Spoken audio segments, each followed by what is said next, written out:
बहुत समय पहले की बात है। एक बहुत ही न्यायप्रिय राजा था। वो त्रिपुरा नाम के राज्य में राज करता था। वो बहुत ही धनवान, वैभवशाली, बुद्धिमान और न्यायप्रिय राजा था। मंत्री जी, हम चाहते हैं कि हमारे राज्य की प्रजा हमेशा खुश रहे और राज्य के हर आदमी, औरत और बच्चे को इंसाफ मिले। किसी भी व्यक्ति को किसी भी तरह कष्ट न होने पाए। महाराज, कोई विशेष कारण? मंत्री जी, नहीं, और बात कुछ और है। इन दिनों मेरे सपनों में अजीब अजीब दृश्य आते हैं। मैं देखता हूँ कि मेरे परिजन भूखे हैं, उनके पास अन्न नहीं है, बच्चे रो रहे हैं, माताएं व्याकुल हैं और सारा राज्य किसी अज्ञात पीड़ा से त्रस्त है। रात को नींद नहीं आती, हृदय बोझिल रहता है। ऐसा लगता है मानो कोई अनदेखा दुख मेरे राज्य पर छाया बनकर मंडरा रहा है। मैं राजा हूँ, पर इस बेचैनी से स्वयं को मुक्त नहीं कर पा रहा। महाराज, आपकी करुणा ही इस राज्य की सबसे बड़ी शक्ति है। नहीं मंत्री जी, तो अब समय आ गया है कि मैं स्वयं देखूं। गुप्त वेश में जाऊंगा गांव की ओर, सुनूंगा लोगों की बातें, महसूस करूंगा उनकी पीड़ा। सिर्फ सुनने से न्याय नहीं होता मंत्री जी, वहां चलना होगा। जैसा आपका आदेश महाराज। फिर राजा और मंत्री सामान्य वेशभूषा में गांव में घूम रहे थे। चारों ओर लोग अपने अपने कामों में व्यस्त थे। तभी दो ग्रामीण, अरे सुना क्या, नदी किनारे एक साधु आए हैं, जो कुछ भी बोलते हैं वैसा ही होता है। हाँ, मोहन की माँ कल गई थी उनसे मिलने। साधु ने कहा था तुम्हारा बेटा किसी ऊंची जगह काम करेगा और आज ही पड़ोस राज्य से बुलवाया है उसे। ले, बड़ा पहुंचे हुए लगते हैं, आंखों में देखते हैं तो जैसे आत्मा तक पढ़ लेते हैं। वो मंत्री की ओर मुड़ते हैं। हमारे राज्य में ऐसा कोई साधु आया है और हमें जानकारी तक नहीं, ये कैसे संभव है? मंत्री जी, क्या आपको इस साधु के विषय में कुछ ज्ञात है? नहीं महाराज, मुझे भी अब तक कोई सूचना नहीं मिली। तो आइए स्वयं चलकर देखते हैं कौन है वो जो हमारे राज्य की आत्मा तक को पढ़ने का दावा करता है।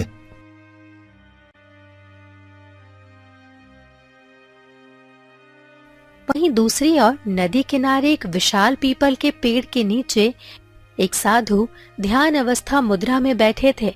हाथ में एक पत्ता था जिस पर वे राख से कुछ लिख रहे थे। क्या लिख रहे हो महात्मा? मैं जानता था आप आ जाएंगे महाराज। तुम जानते हो कि मैं?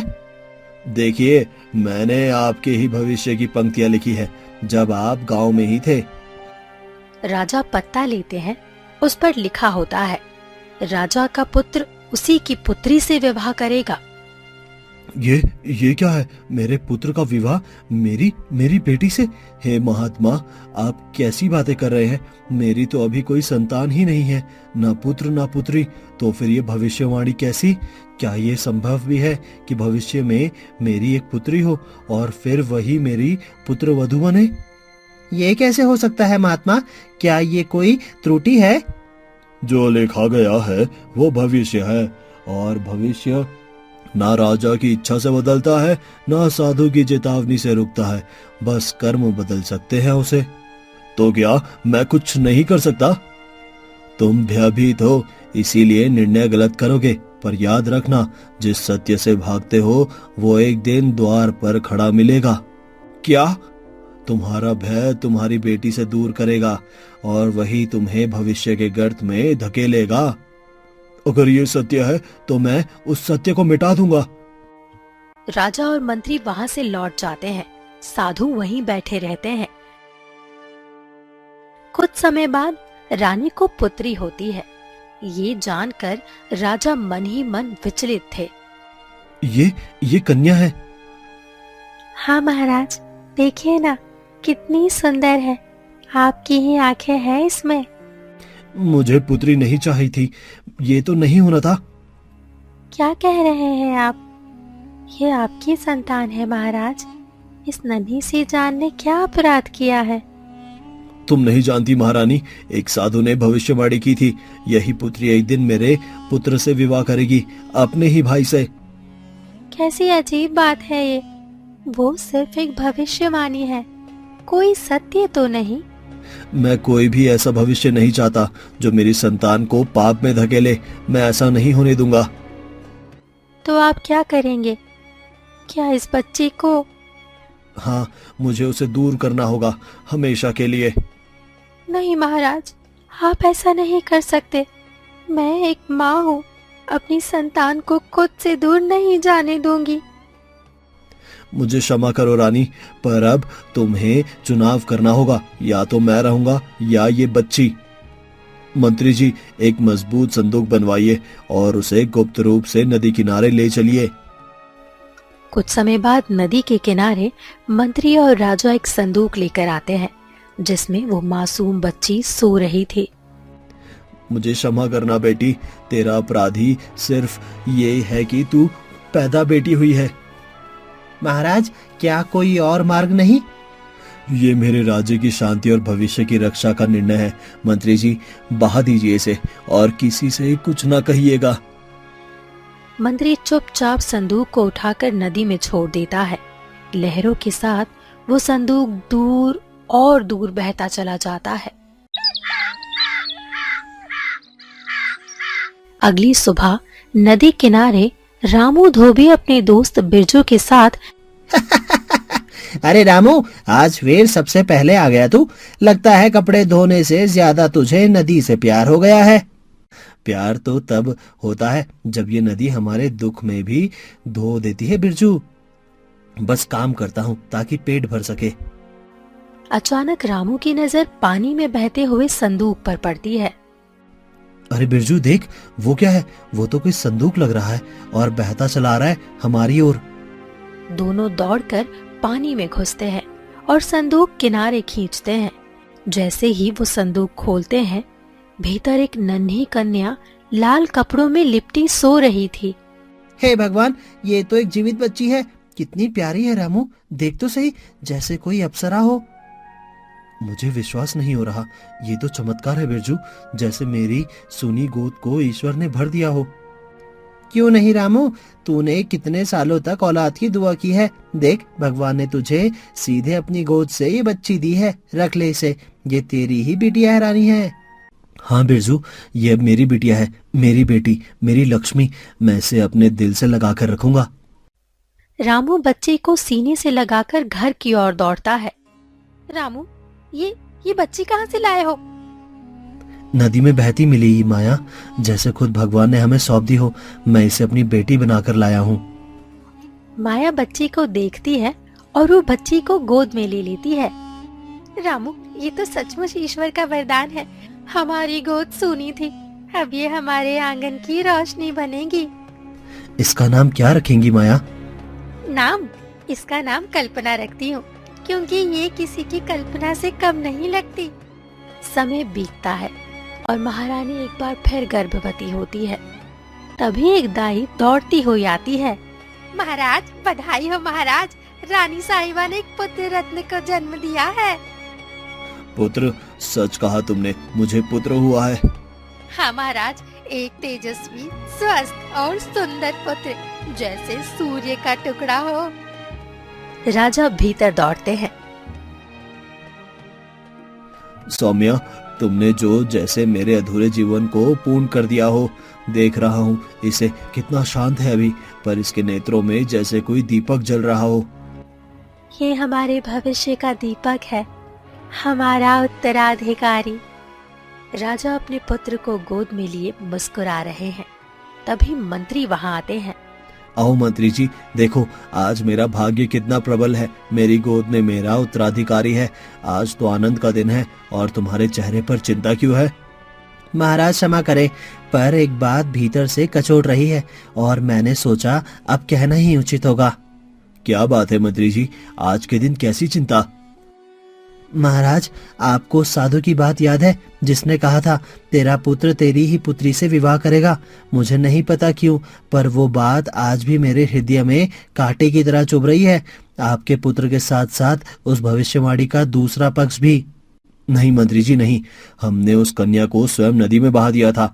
वो अब इस संसार में नहीं है, और वो भविष्यवाणी वो एक भ्रम थी, या फिर साधु की कोई चाल। मैं अपने पुत्र को लेकर किसी भय में नहीं जी सकता।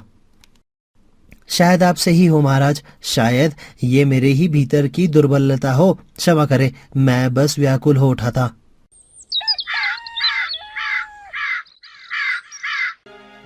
समय बीतता है। वर्षों बाद राजकुमार गौरव अब एक युवा, बलशाली और आत्मविश्वासी युवक बन चुके थे। ये हमारे अंतिम निर्णय है। शिल्पकारों को 500 स्वर्ण मुद्राएं मिलेंगी और किले के निर्माण में कोई ढिलाई नहीं होनी चाहिए। गौरव, तुम इस पर निगरानी रखोगे। पिताजी क्षमा करें, पर मैं ये कार्य नहीं करना चाहता। मेरा मन इस प्रकार की निगरानी में नहीं लगता। मैं कोई दरबारी नहीं बनना चाहता। मैं एक योद्धा हूँ। योद्धा बनना क्या केवल तलवार चलाने से होता है? जो अपने पिता के आदेश की अवहेलना कर रहे हो, वो उत्तराधिकारी बनने योग्य नहीं। तो मत बनाइए मुझे उत्तराधिकारी। मैं आपकी हर बात नहीं मान सकता, क्योंकि मैं कोई कठपुतली नहीं हूँ। बस करो गौरव, ये क्या तरीका है अपने पिता से बात करने का? वो तुम्हारी भलाई के लिए ही कह रहे हैं। अगर मुझे अपनी इच्छा से कुछ भी नहीं करना है तो क्या मैं केवल सिंहासन का दास बनकर रहूं? नहीं माँ, मैं अब और नहीं रह सकता। तो ठीक है, अगर यही चाहते हो तो जाओ जाओ जंगल में शिकार पर। शायद वहां जाकर तुम्हें समझ आए कि जिद और अहंकार से क्या परिणाम होता है। हाँ, मैं जाऊंगा, अभी अकेले। तुम अकेले नहीं जाओगे, मंत्री जी तुम्हारे साथ जाएंगे। नहीं पिताजी, अब मैं किसी की छाया नहीं रहूंगा। मैं खुद तय करूंगा कि मुझे क्या करना है। गौरव बेटा, ऐसे ना जाओ। अकेले जंगल में जाना खतरनाक है। कम से कम मंत्री जी को साथ ले लो।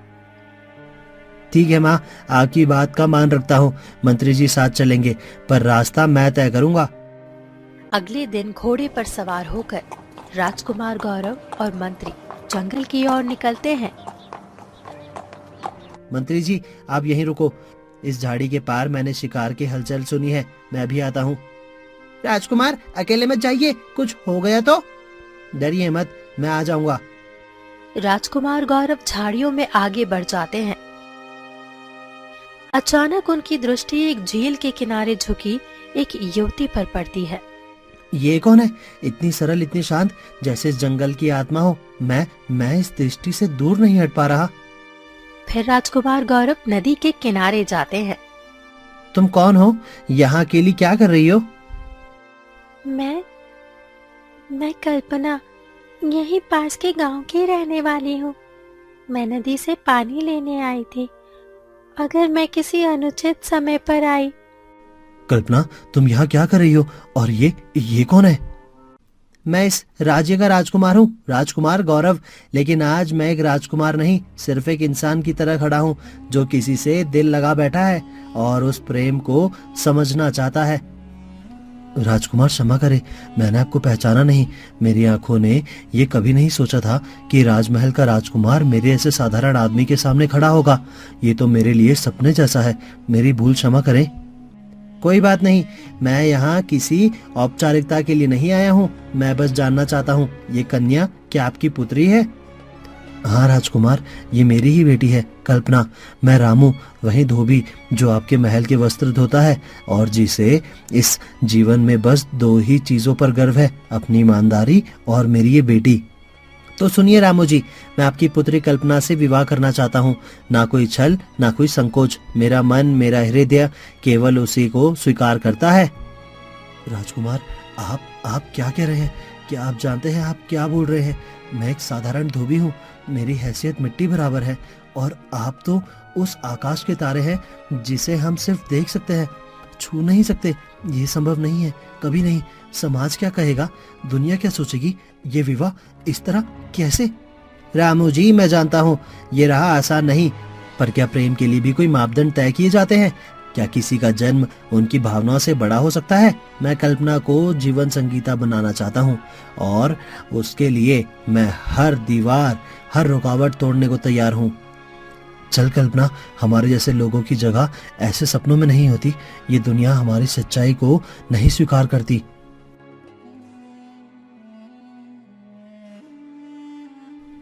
अब कुछ भी हो जाए, मैं तो शादी इसी से करूंगा। इतना कहकर राजकुमार गौरव महल की तरफ निकल पड़ते हैं। राजकुमार, आप इतने व्याकुल क्यों हैं? क्या हुआ जंगल में? आप ऐसे परेशान क्यों दिखाई दे रहे हैं? कुछ नहीं मंत्री जी, पर अब एक बात साफ है, मुझे पिताजी से अभी बात करनी है, अभी के अभी। पिताजी, मुझे कन्या से विवाह करना है। कन्या? कौन कन्या? किस कुल की है? कहाँ की राजकुमारी है? वो कोई राजकुमारी नहीं है, वो एक धोबी की बेटी है, पर उसकी सरलता, उसकी आंखों में जो आत्मा है, वो किसी भी रानी से कम नहीं। मैं उसी कल्पना से विवाह करना चाहता हूँ। गौरव, क्या तुम जानते हो तुम क्या कह रहे हो? ये तो समाज के नियमों के विरुद्ध है। मैं समाज के नियमों को नहीं, अपने दिल की आवाज को सुन रहा हूँ माँ। अगर मैंने उसे खो दिया तो मैं स्वयं को खो बैठूंगा। नहीं गौरव, एक धोबी की बेटी इस राजवंश की बहू नहीं बन सकती। ये नियम में नहीं, हमारी परंपरा कहती है। अगर उस कन्या से विवाह नहीं हुआ तो मैं प्राण त्याग दूंगा पिताजी। मेरा जीवन अब उसके बिना अधूरा है। गौरव, क्या तुम होश में हो? एक धोबी की पुत्री से विवाह, ये केवल तुम्हारी नहीं, समस्त राज्य का प्रश्न है। राज्य से बड़ा मेरे लिए और कुछ नहीं था पिताजी, लेकिन अब वो कन्या मेरा प्राण है, और अगर आप मुझसे मेरा प्राण मांग ले तो मैं संकोच नहीं करूंगा। महाराज, युवराज पहली बार किसी बात को लेकर इतना स्पष्ट, इतने दृढ़ दिखाई दे रहे हैं। शायद ये केवल प्रेम नहीं, एक नई सोच की शुरुआत भी हो सकती है। अगर मेरा पुत्र मेरे राज्य का भविष्य, अपना जीवन त्यागने की बात कर रहा है तो फिर मैंने नियम किस काम के? बुलाओ उस धोबी को, मैं स्वयं उस कन्या को देखना चाहता हूँ।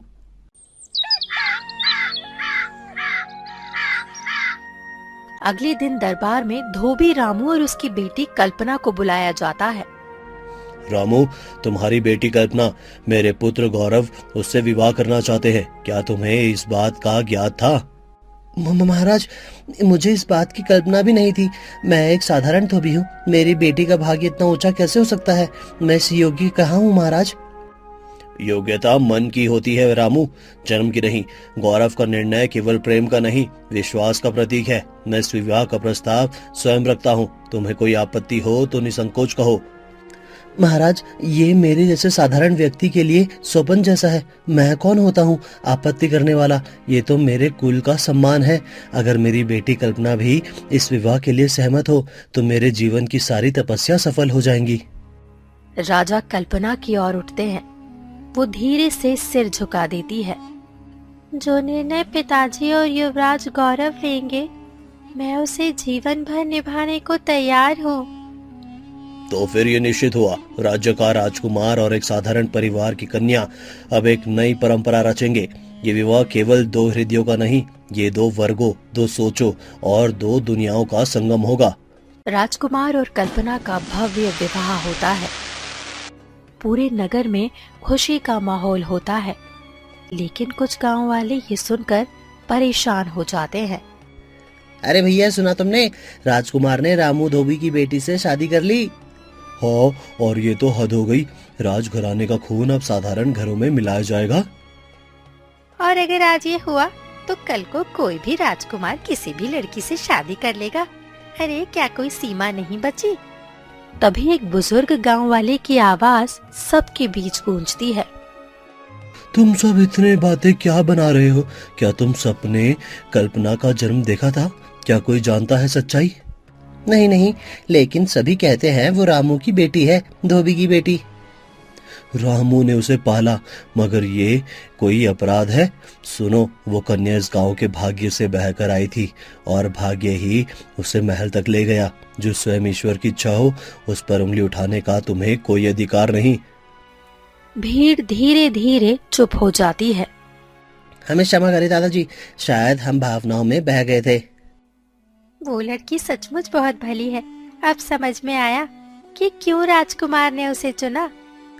किसी का जन्म नहीं, उसका कर्म उसे ऊंचा बनाता है, और कल्पना अपने प्रेम, सहनशीलता और सच्चाई से इस राज्य की योगी रानी बन चुकी है। कुछ दिन बाद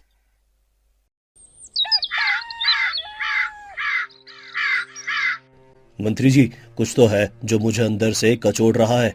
रातें नींद में खाली हो गई है और हर सुबह एक अजीब सी बेचैनी लगी रहती है। महाराज, ये तो बहुत गंभीर बात है। क्या कोई स्वप्न आता है या कोई पुराना स्मरण आपको व्यतीत कर रहा है? शायद वो भविष्यवाणी जिससे हमने बहुत हल्के में लिया था, वो साधु जिसने कहा था कि मेरी पुत्री और मेरा पुत्र का विवाह। पर मंत्री, मैंने तो भाग्य की उस रेखा को बदल दिया। अपने बेटे का विवाह एक धोबी की बेटी से करा दिया। महाराज क्षमा करें, परंतु क्या ये संभव नहीं कि वो साधु जो ना जाने कौन सी दृष्टि से सब देखता था, उसकी बात को टालना ही इस व्याकुलता का कारण हो सकता है। अब लगता है जैसे मैंने भविष्य की धारा को मोड़ने की कोशिश की, लेकिन क्या मैं ईश्वर से भी बुद्धिमान हो गया था? महाराज, निर्णय आपका था, पर कभी कभी निर्णय का बोझ भविष्य ढोता है। आप कहे तो कल हम फिर उसी नदी किनारे चले जहाँ वो साधु आपको मिले थे। हाँ, यही उचित होगा।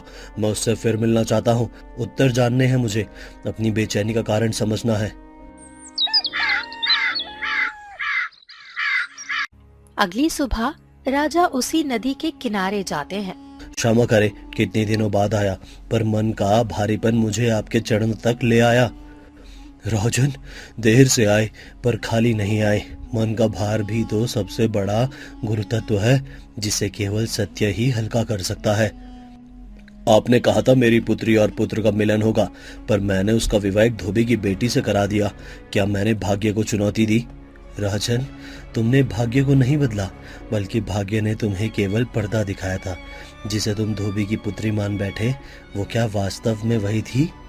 क्या आप क्या कहना चाहते हैं? राजन, समय ने तुम्हें सत्य के निकट ला दिया, पर क्या तुमने उस सत्य को पहचाना है? जिस कन्या का विवाह तुमने एक धोबी की बेटी समझकर कराया, वो कन्या तुम्हारी ही पुत्री है। क्या ये कैसे संभव है? आप क्या कह रहे हैं? जिस कन्या को तुमने नदी में बहाया, वो एक धोबी को मिली, और वो कन्या अब उसी महल में बहू बनकर आई है। उस कन्या के शरीर पर 3 जन्म चिन्ह है, कंधे पर चंद्रमा, पीठ पर कमल और दाहिने हाथ पर तिल। जाओ उसे देखो, सत्य स्वयं तुम्हारे सम्मुख खड़ा है। फिर राजा महल लौटते हैं और मंत्री से कहते हैं, मंत्री जी, आज मैंने उस साधु से फिर भेंट की, जिसे हम केवल एक भविष्य वक्ता समझ बैठे थे। महाराज, क्या उन्होंने फिर कुछ कहा? हाँ, उन्होंने कहा कि कल्पना, जिसे हमने रामू की बेटी समझा, वो वास्तव में मेरी ही पुत्री है। नहीं नहीं, ये कैसे संभव है? मेरी बेटी, जिसे मैं वर्षों पहले त्याग चुकी हूँ, वो क्या हमारे पास ही थी? मैं इसका स्वयं पता लगा कर आती हूँ महाराज। उसके शरीर पर 3 जन्म चिन्ह हैं, वही जो हमने बचपन में देखे थे। दाएं कंधे पर छोटा सा तिल, पीठ के मध्य एक हल्का नीला निशान और पांव के पास चांद की आकृति। फिर रानी कल्पना के कमरे में प्रवेश करती है। कल्पना बहू। माताश्री, आप स्वयं? बोलो कल्पना बहू, तेरे कंधे पर छोटा तिल है, दाहिने हाथ और पांव में कोई निशान है? जी हाँ, बचपन से है। ये 3 निशान मेरे जन्म के साथ ही थे, और तब से मेरे शरीर पर ये तीनों निशान हैं। महारानी आकर जैसे ही राजा को ये सच्चाई बताती है। राजन, ये सत्य है। कल्पना के शरीर पर वे तीनों चिन्ह हैं, जैसे आपने कहा था। कंधे पर चंद्राकार, पीठ पर कमल रेखा और दाहिने पैर के नीचे शंख की आकृति। मैंने स्वयं अपनी आंखों से देखा है। ये कोई संयोग नहीं हो सकता। ये वही कन्या है, वही जिसे आप नदी में त्याग आए थे। राजन, हमारी पुत्री जीवित है और आज हमारे घर की बहू बनकर लौट आई है। ईश्वर की लीला देखिए, बिना खोजे ही हमें मिल गई। राजा बिना कुछ कहे साधु के पास जाता है। स्वामी, आपकी महिमा को मैं ना समझ सका। जिसे मैं एक धोबी की पुत्री समझ बैठा, वो तो मेरी ही रगों का अंश निकली, मेरी पुत्री। राजन, जो नियति की रेखाओं में लिखा है, उसे कोई नहीं मिटा सकता। चाहे राजा हो या रंक, जो होना है वो होकर रहेगा। तुमने सत्य को स्वीकारा, यही तुम्हारी सबसे बड़ी